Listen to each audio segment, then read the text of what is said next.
Spread out over 13 acres, Windsor is the largest inhabited castle in the world. It is a palace filled with great treasures and the odd mystery. Got me torch, yes. Found it in the back of the locker in my office. I'm sure she sees this now, she'll probably want it back. Windsor's cathedral-sized chapel is at the forefront of royal family life and is home to clergy with pressing modern demands. I don't like the image of St George's at all. Just as remarkable as the castle is the Great Park itself. Miles of idyllic public countryside wedged between the River Thames, London's suburbs, 3 motorways and the world's busiest airport. The famous story, of course, is that American tourists was heard to say, well, why did they build the castle so close to London Airport? Both house and garden have to pay their way in an unforgiving world. The castle depends on visitors to maintain its art. The chapel must fund itself as well. The cost estimate is £404,000. The estate also has to make ends meet. Any good, are they? Beautiful, absolutely excellent. Organic. It's a vast stage, too, for favourite family events. And a playground for everyone. Look at this. This is England. This is fantastic. You couldn't buy this in a million years. The person in charge of this, by tradition, is the ranger of the Great Park. The present one has held this position for more than 50 years, longer than anyone in history. But the Duke of Edinburgh has never previously given an interview while on his rounds. He's taking yet another picture of me getting out of the car. And absolutely persistently every time. Like every ranger, he knows it's his duty to hand it on in good shape to the next generation. Windsor stretches far beyond the castle walls.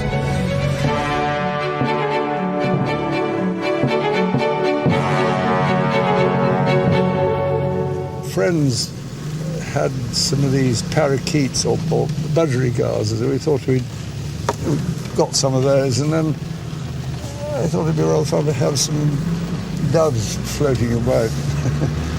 So the trouble is they get nicked by sparrowhawks and things, but on the whole their breeding seems to keep up.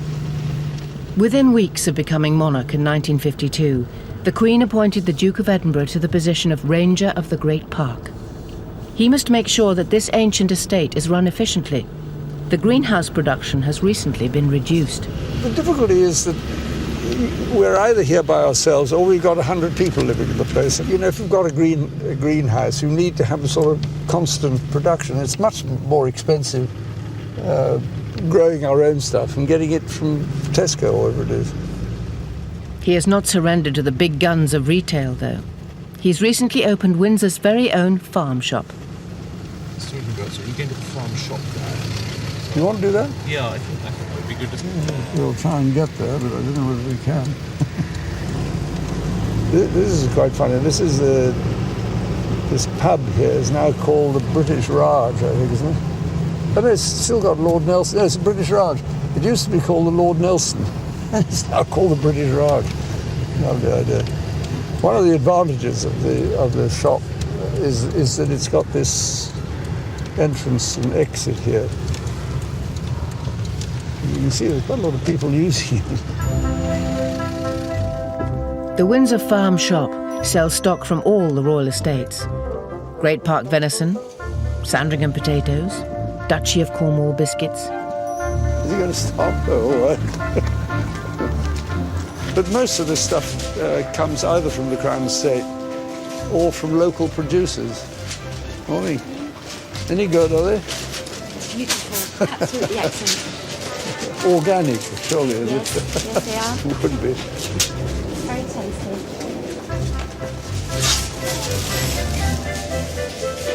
All the butchering is done in the back there, or right here in front of everybody.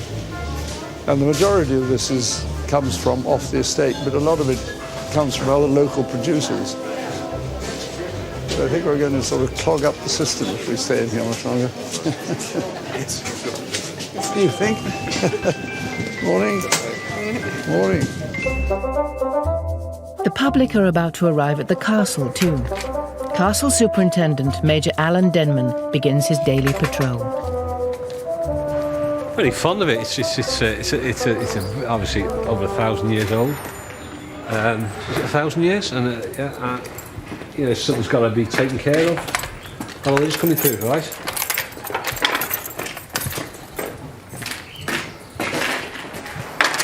Even though I've been here a year, there's still parts of the castle I've not been into.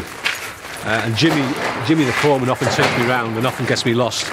And I've found lift shafts I've never seen before, towers I've never seen before. So you learn something about it every day. Tourism is crucial to Windsor. 1 million visitors bring in £8.5 million each year. The money supports the Royal Collection's national treasures, and the rest helps repay the castle's £4 million maintenance bill. Very good morning. Welcome to Windsor Castle. My name's Peter. My name is Penny. Welcome to Windsor Castle. Welcome to Windsor Castle. Enjoy it. It's an alluring mix, a royal home and 1,000 years of history. William the Conqueror built Windsor Castle, defeated the English in 1066 in the Battle of Hastings. Now, the Queen spends lots and lots of time here at Windsor. She's looking very royal, isn't she, in this picture? Yes, Have you ever met the Queen? Yes, I have met the Queen, actually. A lot of people want to know, have I met the Queen? Several children have asked if I am the Queen. At the lower end of the castle sits St George's Chapel, a Gothic masterpiece, where the royal family have worshipped since medieval times. Monarchs are buried here. The Prince of Wales had his marriage blessed here, but it's also a local church which holds at least 3 public services a day. It supports its own clergy as well as St George's House, a centre for interfaith discussions behind closed doors. St George's always does its own thing. St George's Chapel is what is known as a royal peculiar, which means that we are not within a Church of England diocese. We have only one boss, and that is the Queen. St George's Chapel is entirely self-funding. The Dean and his canons are starting some very expensive maintenance work. At this stage, the cost estimate is £404,000, which is 13 down on the original projection. There are no floorboards to look under where we might discover terrible things, so there's a hope that we might keep fairly on target. To survive, the chapel must rely on a slice of ticket money, donations, and the chapel shop. But the shop hasn't been performing. It's too small. It's in the wrong place, and it has the wrong products. So Canon John White and Chapter Clerk Charlotte Manley have been appointed to supervise the launch of a new shop. They start by hiring a shop manager with some modern ideas. For a long time there's been a wish that we do something to redevelop the shop and really move that on into the 21st century. And this is just a beautiful location as people exit the chapel, where we can have new fixturing, state-of-the-art merchandise and till systems, but also a much more accessible area for our visitors. Even in a medieval cloister, the latest marketing techniques are required. The Chapel Shop Committee have asked branding expert David Clare to design a new identity. St George's needs a logo. The title, really, of this presentation is creating a retail identity for St George's Chapel. An identity is being formed in the way that the shop is coming together physically, but we also need to develop a brand identity that works effectively, supporting the chapel and also representing the product. David thinks he has just the answer, an image of St George which is seen on the front of the altar. But will it meet the demanding standards of Canon White? The St George from the tapestry is actually a very, very beautiful tapestry. It's very nicely rendered, and it's a very, very attractive image of St George. So the principle here... Quite so much like St Joan. Right. It's quite a feminine... It is a very feminine St George. Feminine St George. It does, and I think the more it becomes simplified, the more feminine it becomes. I mean, that's... Yeah, go on. Well, the face, I think, becomes more and more feminine on the simplified side. I think also it picks out on the features more and more as it becomes more simplified.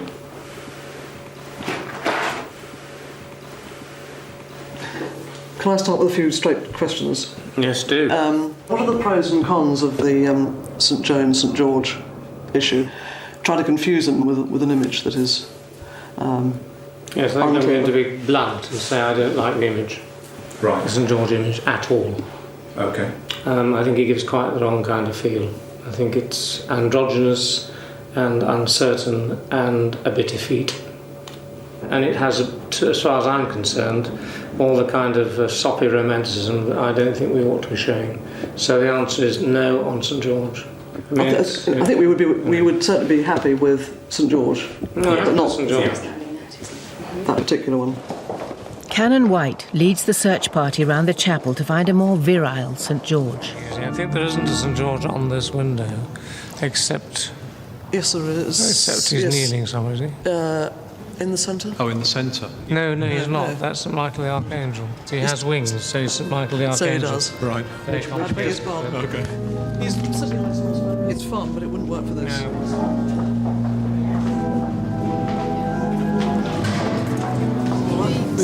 But I mean, you could actually see... No, I think it's the second pleatro, yes. Right idea, wrong colour. They widen the search around the castle. At last, tucked away in the chapel archives, they all find what they've been looking for. A tougher, stronger, more masculine St George. Yeah, no, very good. I just think it's got... The Duke is always full of ideas for the park, even if some schemes have proved a little too ambitious. That great tank there is the remains of an attempt to have a biogas plant. We thought we'd try and put all the manure in from these two farms, and then it went through a digester, and it comes out as sort of fertilizer and produces some gas as well. Unfortunately, while they were doing something to it, the digester blew up, so we had to get rid of it. It's quite difficult to get it right. He shares his love of innovation with a previous ranger, also married to a queen, Albert, Victoria's Prince Consort. This is a Prince Consort's farm and was designed by him, and is a dairy farm. We got about 200 Jersey cattle in here.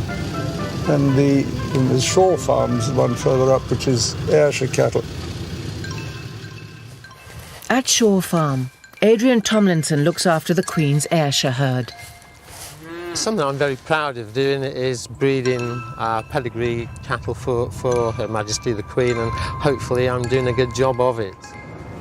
I'd been here probably about 6 months before I first met the Queen. I was taking the cows back to the field after I'd milked them, and the Queen pulled up in a car and sort of said hello and etc. And I was very aware that I should have perhaps changed my overalls that morning and hadn't done, and what a state I was in. Adrian's arch rival is Andrew Buckland. He runs the other royal herd, the prize-winning Jerseys at Prince Consort's farm. Her name is Good News. She was a supreme champion at the Royal Forest Show last year, and we're taking her again this year. It's a fairly fitting name, we think. We hope. Might be bad news after tomorrow. I think she's as good as she was last year. I mean, Adrian's got some very good cows I've seen up there, but I would hope that she does well, hopefully as well as last year. Andrew is the reigning champion in these parts. But as Windsor's big agricultural show approaches, Adrian and his Ayrshires are determined to steal the crown off the Jerseys. He wants his cows to be the Queen's top herd. The Windsor Castle labyrinth extends far below the surface. Castle Superintendent Major Alan Denman is still finding his way around. We're going to the Fender Smiths. I do like to get around the castle and have a look at various parts of the castle. And there's a tunnel underneath the Fender Smiths room. So we're going to have a quick look down there. I've had a look around the boiler room. And even though I've been here just over a year, there's probably about 25% of the rooms and places I haven't been into. So I do like to have a little wander now and again. Got me torch, yes. I found it in the back of the locker in my office. And you can see it's got Her Majesty the Queen on. But I'm sure if she sees this now, she'll probably want it back. Right, here we are in the hub. The operations room, the fender smiths. Tell us about this sign on your door here. I think it was one of the policemen having a bit of a laugh on his computer. It's a laugh, isn't it? Yeah.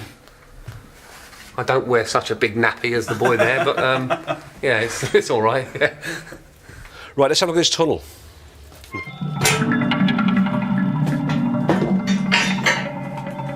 All right, Neil?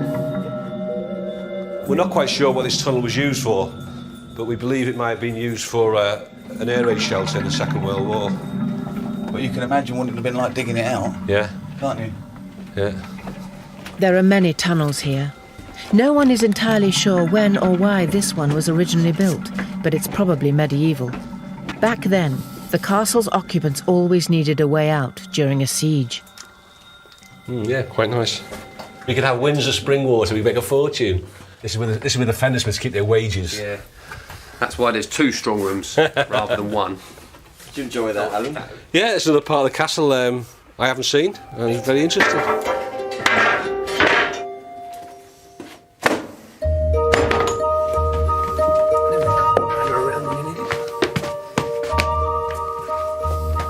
There we are.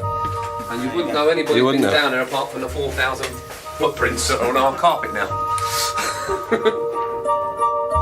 For now, it's business as usual for Gary and Neil, the castle fendersmiths. The fender is a piece basically in front of the fireplace, and it protects any sort of rugs, carpets from coal or spitting embers that sometimes fly out of the fire. There are probably 300 or 400 fireplaces in Windsor Castle, but on a regular basis we're only looking for the ones that the royal family themselves use. This weighs probably about 8 stone in old money. There aren't too many of us left doing exactly this, so it's a job that we're quite proud of down here. My cousin used to be a cabinet maker. His son was in one of the pantries for a while. My dad did my job before me. His mum was in the turkey farm down on the park, so yeah, we're sort of 3rd generation here. So it's a long old tradition for me. Once the royal family are in residence, it's always time for the fendersmiths to smarten up. 9 times out of 10 we try to get in and out without seeing anybody, but there are times when you do bump into guests and members of the royal family, so hence the livery goes on. Gary was in charge of lighting fires at the time of the 1992 fire, but he has a clear conscience. We know the big one wasn't anything to do with us. Our fires are fairly regulated. That was one of the days when we would have lit a fire for Her Majesty. So, needless to say, I said to her page at the time, I don't think we'll be lighting a fire today, as unfortunately the castle was burning. It's not a bad one, is it? How does Father Christmas get in Windsor Castle this time of year then? Father Christmas will come down one of our chimneys if he's got a pass. Father Christmas isn't, I don't think, on the computer at the moment.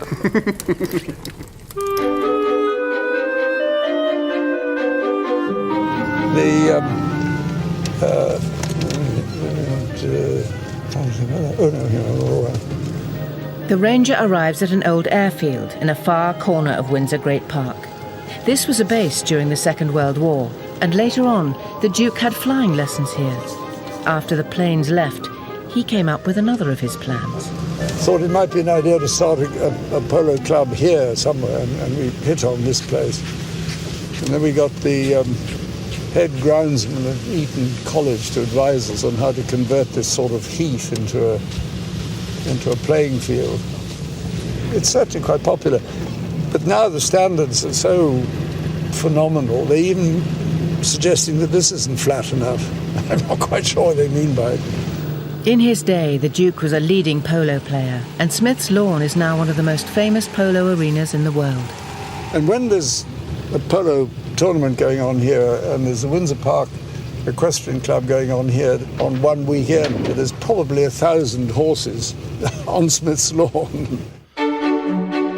Ladies and gentlemen, good morning. Today, the Ranger's grandson is keeping up the family tradition. Welcome to the marvellous polo match we have here for you this morning. They're already pouring onto Smith's Lawn for the greatest event in the British polo calendar, Cartier International Day. And Prince Harry is the star attraction in the opening game. Ladies and gentlemen, we're just a few minutes away from our first match once again, supported by France. In the absence of his father, he's leading the Prince of Wales's team against the Hurlingham club.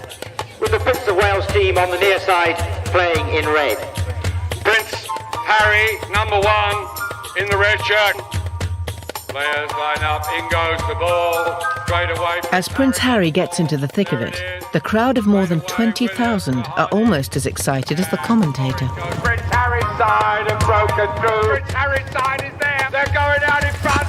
Warwick comes back. Prince of Wales is going to be the next. Prince of Wales comes through with the ball. He's got a chance to put it through the goal. He's gone! No! No! It's gone wide! It's gone wide! Ooh la la! In St George's Chapel, everything is being done to get the new cloister shop ready for the grand opening. The suitably masculine St George has finally been turned into a logo. Chapter clerk Charlotte Manley views the result. It's the first image, and it looks good and strong, and I think that's a lot better. Thumbs up, go for it. A new shop needs new products. Charlotte has invited a firm of retail specialists to pitch their wares. Well, we're here to talk about product. So we've gone through the very exciting bit, talking about the plans of the shop, and really now here is where we can bring it to life for you. Gosh, where do we start? There is some fabulous, fabulous product out there. We know people like buses, they like soldiers. We also have, a fabulous pewter range. Now, cataloguing is for show you that. Oh, bags, yes. We'll be using this sort of little style of bag, but again with the little beads and the tassels. Also mugs. Let me show you a couple of mugs as well. Yes. Oh, ties as well. Really nice ties. We did talk about having some unusual product, and I get excited about unusual product. Well, we've got St George here. Oh yes, There's no doubt about that exactly. at all. Stand and saw that and thought, Charlotte has been doing her homework. in the right direction. I agree that those are lovely, but I've also the globes and things I seem to have seen in quite a lot of other places. Or is that just sheer chance? I've Maybe. seen Where have you seen one them? shop in Dartmouth and Devon, one in Stockbridge in Hampshire. You are the experts in this area rather than me, and you're just floating ideas. I realise that, but it is beginning to appear in other places. But that's my only cautious remark about it. Not the product itself. It's just that it's. Okay, well, we'll bear that in mind. And I think, I'm not quite sure what to say to that, actually. Time to switch tack. Oh, the chocolate. Very exciting. This chocolate is really going to be super. That's the one we were testing earlier. We might just have to break some open again, I think. It's opening day. Cannon White is presented with the first carrier bag bearing the new logo. I think that's much better than what we saw before. I'm very happy I think with so, that. and I think it works well. As an illustration, it's worked quite well, really, developing it up from the statue that's great. in the centre of the That's cloister. I don't think we'll have any trouble with animal rights people about killing dragons here. Hopefully not. Okay. Yeah, and there aren't very many dragons left to complain, are there, really? Aren't a lot. No, that's right. That's good. The local media have arrived, along with many friends of St George's. The Dean of Windsor gets business underway. It's my great pleasure to welcome you all to this little reception. I declare that the shop is well and truly open.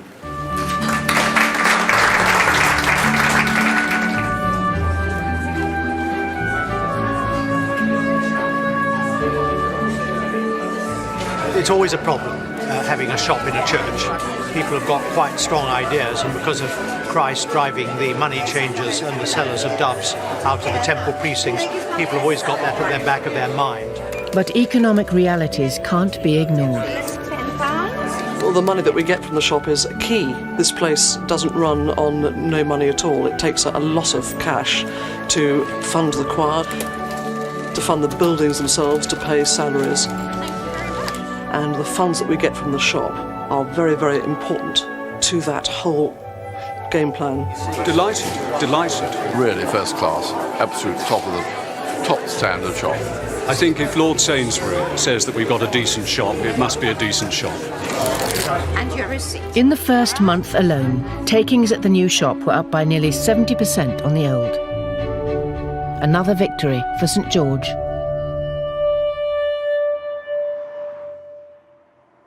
It's Judgment Day in the Great Park, the Royal Forest Agricultural Show. Rival royal dairy farmers, Adrian Tomlinson and Andrew Buckland are about to go head-to-head with their cows. May I warn all the competitors in the cattle classes, please? Judging will commence in about 15 minutes' time. Adrian prepares his Ayrshires for what will be a tense beauty parade. The judge is a hugely respected man, a man that I've got a lot of time for, like a well-known figure nationally. But he's a Jersey man, you know, he's had a Jersey herd all his life, he likes the jerseys, but he's first-class chap and a first-class judge, so hopefully the best cow will be coming first, you know. There's not a lot that dairy legend Donald Dawes doesn't know about cows. Will he select one of the queens? And if so, which one? He's not a man to be rushed. Mr. Dawes is judging the indebted to the Royal Farms in hosting this show once again at Windsor Great Park, a marvellous setting for a show. All the preparations have come down to this one moment. Andrew and Adrian can only stand and hope that their cow will be the dairy queen. Dairy champion. Well done, Adrian. Yep. Thank you. With the dairy champion trophy to stick in his cabinet, Adrian is off to celebrate. At the heart of Windsor Great Park is the York Club. It's the social hub of the estate community. Tonight, there's an added attraction, a charity ferret race. Okay, any last bait? So are you ready? Go! Lane 2's in the lead, I'm lane number 1 here. He's actually doing very well. Lane 3's going backwards, but lane 4's still heading for home. I've been around here for 15 years, but I'm the new boy compared with a lot of them up here, you know, because they've been around for 2 or 3 generations. You know. Lane 2 was the winner. Adrian can't win them all. Ferrets, ponies, cows, deer. Today, it's the turn of the swans on the Thames. All the young ones must be counted in an ancient ceremony known as swan-upping. It's a great old English tradition and the sort of thing we should really try to maintain. There's always something going on in this kingdom within a kingdom. A charity match for the Lord's Taverners and their royal 12th man. To play the great English game in this setting is just brilliant. Zara Phillips represents Britain at the Windsor Horse Trials, in front of the family. They're ever so bendy. Right, look, like that, like that. School's open day at the Crown Estate headquarters. Like the castle, the grounds have a pageantry of their own.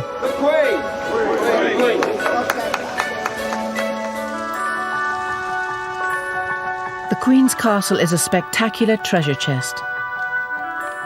Much of the royal collection is on display here. Room after room of great paintings, antiques, drawings, furniture, and much more.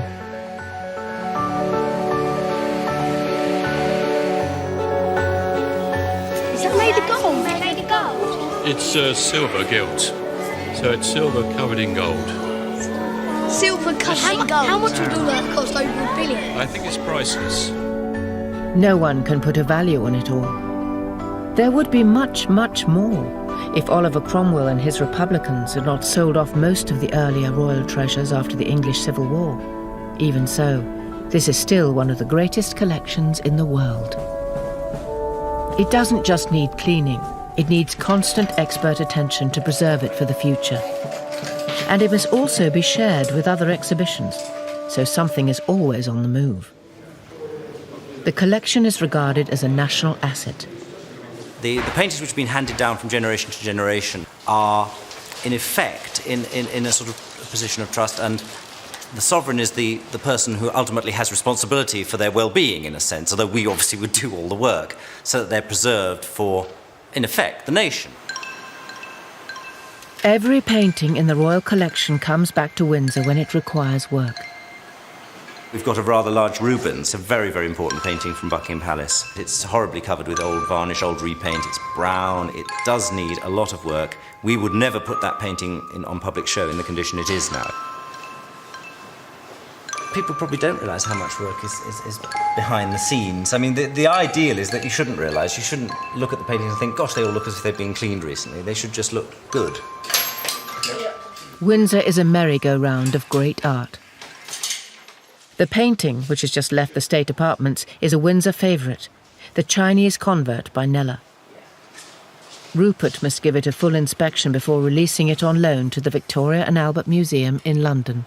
The Royal Collection does get a lot of requests for paintings to be loaned to exhibitions, and if we can, we do oblige them with that, because it seems important that they are seen by the public, if not in the castle, or in an exhibition elsewhere. As one masterpiece departs, another returns. Rupert and his team are reuniting Queen Anne with her husband, King James I of England. She was the daughter of the King of Denmark. Her brother became the King of Denmark, and she married the King of England and Scotland, and then her sons were future kings. So she was a very proud, proud of her lineage. All right, Rich. 1, 2, 3. And so the merry-go-round of great works continues. Can you swing around? It seems a shame not to have his queen next to him. He's been here for a long time, hasn't he? The James I. And even though it's not an exact pair, even though they weren't meant to be necessarily seen together, they're both the same artist. They're the king and queen. The dating's appropriate. You've got the next generation here with Charles, and so it's a very appropriate picture. Ready?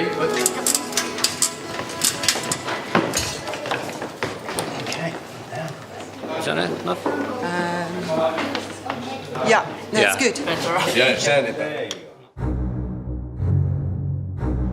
The castle is not the only place to see the royal collection at Windsor. In the home park, the castle's back garden, sits an elegant 17th century mansion, once home to Queen Victoria's mother. On display are tables and chairs which have been around the world many times. It's a kind of memorial to Britannia. When the royal yacht was decommissioned in 1997, Prince Philip wondered what to do with all the furniture. Well, we just had it, and I just thought it'd be a good idea if we kept it together. And the ballroom here didn't have any furniture, and I thought that if we took the dining room furniture from the yacht, it fitted almost exactly into there. And so we got the table, the main table, and the sideboards and chairs and things of that sort. And then we thought, well, we might as well put up all the china and silver in there too. The royal family often retreat to Frogmore for privacy. And yes, it's used quite a lot because when the Queen comes down here, takes the dogs out here, and that's why, because it's enclosed anyway, so that to keep hopefully to keep the rabbits out, but it's not very successful. It's easy enough to drive a team of horses or ponies around. It's not so easy to drive a car around. There's some odd dog grade there. Dog grade? Just there. Yes, looks like it now. They're dotted about all over the place. That's Queen Victoria's mausoleum. This is the sort of family burial plot. Maybe we can stop here, sir, because with what end in view? To talk about mausoleum. Well, the mausoleum's a mausoleum. There's not much you can say about it. It's much easier to take a picture of it.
great place for crows. Of all the Duke's projects as Ranger, he's particularly proud of creating a new deer park at Windsor. This was originally to keep the deer from the Great Park from getting into, coming down this way. Now you have to keep the deer in. Bloody silly. That's the I can't see any of the deer. They're all on the left. They're down there. The trouble is, I think they wander about over here when everybody's out of the park, and then when people come in, they move off a bit. This used to be arable all through here. During the war, it was all ploughed up, but it's lousy. I mean, most of it's clay. It's almost impossible to do. And then we had cattle on it, and it was all fenced in. It wasn't profitable, and so we decided to put it back to a deer park. We brought them down from Balmoral. They've always been deer here, so at least we brought back their descendants.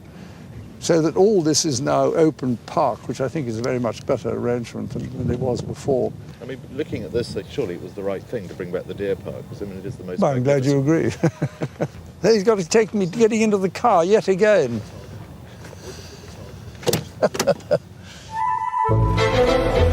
Perhaps the greatest challenge for the park during the Duke's era has been the increasing numbers who use it. I think many more people use the park now, because what's happened in the last 50 years is many more people have got motor cars. They can travel further, so that a huge number of people just can drive here. It wasn't always like this. George IV, believe it or not, would not allow anybody into the Great Park at all, not even his household. And we're delighted to share it with them. I mean, the community shares in it. They can take their dogs for a walk and that sort of thing. And people come from all over to walk about. And good heavens, I mean, compared to most people, we're extremely fortunate to have any open space at all. The Duke believes that the main duty of every ranger is to be a custodian for the future. I mean, life's going to go on after me. If I can make life marginally more tolerable for people who come afterwards, or even at the time, I'd be delighted. The next generation are equally attached to Windsor. Tonight, just weeks before his wedding, the Prince of Wales has gathered celebrities and business leaders here to support his Prince's trust.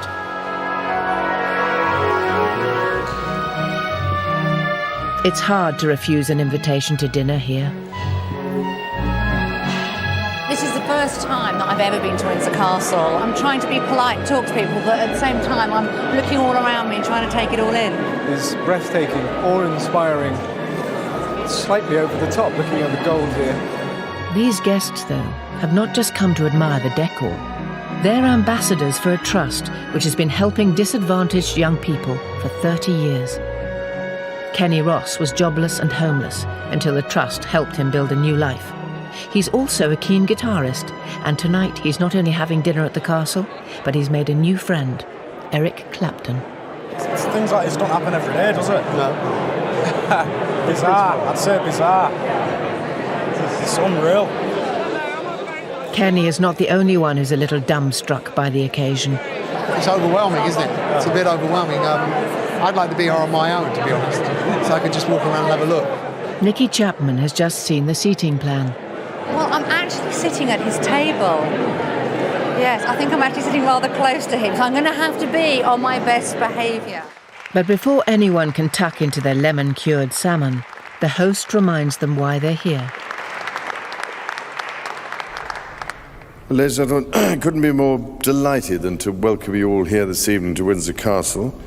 Now, all I ever wanted to do when I started the Trust 3 decades ago was above all to make an investment in the future, pure and simple. This cause has been close to the Prince's heart for many years. The future Duchess of Cornwall will be attending many evenings like this in the years ahead. And believe me, there are literally thousands of young people out there who do need it. All I can say is you are quite literally saving lives. So thank you all very much indeed. The guests don't leave without offering the Prince and his bride-to-be their best wishes. I mean, I think it's a great thing. I think it's a great thing. And he seems very happy. Wonderful. I think it's marvellous news. Proclamation of love, can't go wrong. The day has come. That love is about to be recognised formally and in front of millions around the world. Even for Windsor, scene of so many great state occasions, this will be an historic landmark. It's 142 years since a Prince of Wales was last married here. Windsor grigia, fredda. Super nature flags and whistles. Castle flagman Tony Martin has a somewhat larger model. It's so big that he's drafted in the Buckingham Palace flagman to help him raise it. Here we go. How big is this one? 38 feet by 19 feet wide. Fantastic. There's something like this. God, you see this from Heathrow. The flowers are monumental. 35,000 daffodils to honour the Prince of Wales. It would have been nice to put a few leeks in, but I think people might have said it smelt a bit. So. The guests won't need much dinner after this reception. Well, I think altogether there's about 19,500 canopies for the actual reception, which is quite a lot to do. And some 2,000 well-wishers in the lower ward need looking after too. The one thing that's not going to go wrong, there's loads to lose. Ladies, gentlemen and disabled, we've got them scattered all over the castle. At 12:25, the bride and groom make the short journey into the town for the civic ceremony. There will only be 28 guests at this event, but at St George's Chapel, 800 are arriving for the afternoon service of dedication and prayer. It is both exciting and momentous. In porcelain blue, the new Duchess of Cornwall arrives with her prince. By thy blessing, let these rings be to Charles and Camilla, a symbol of unending love and faithfulness. A new royal era begins. The Queen, the Duke of Edinburgh, and the House of Windsor rally round. Now officially Her Royal Highness, the Duchess begins her first walkabout. Oh, David, how are you? This is the poet from Wiltshire. Lovely to see you. This is David, the poet I'm always telling you about. David Dunn. I've heard so much about you. Having sorted out the car decorations, the young princes send their father and his bride on their way.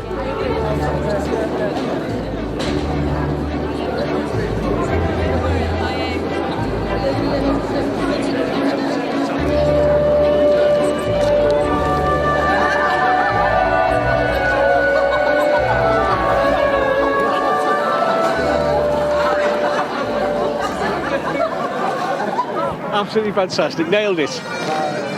End of a good week. The honeymoon will be in Scotland.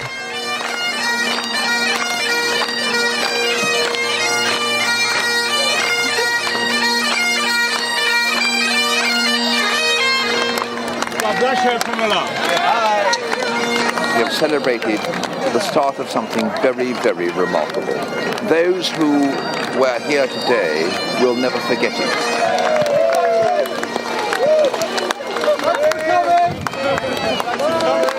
Thanks for coming.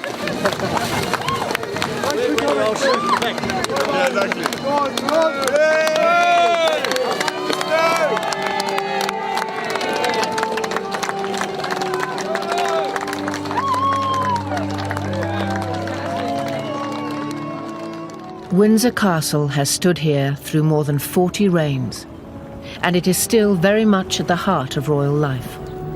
The prime challenge for every generation is to hand it on to the next. The Ranger hopes he has done his bit.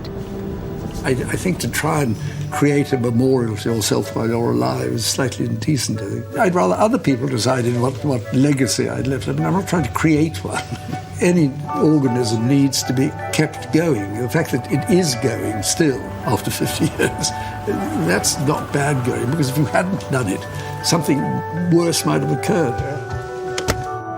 William the Conqueror built his castle up here, and it's been occupied virtually ever since. No one will ever build another Windsor. For all its history, its real strength will always lie in its people. You know, some of my staff have been here sort of 30 odd years, and a year is nothing. The rest of the world come in on those tin cans to see what we've got here, tradition and history. Very well. We have a very good, what word shall I have, boss? So I sit here and he sits there, is that right? Yes, ma'am. Take it in quick and get back here. It's the nervy time here. Marvellous. One of the lovely things about Windsor Castle is it's alive and it's working. I can't imagine Windsor Castle any other way.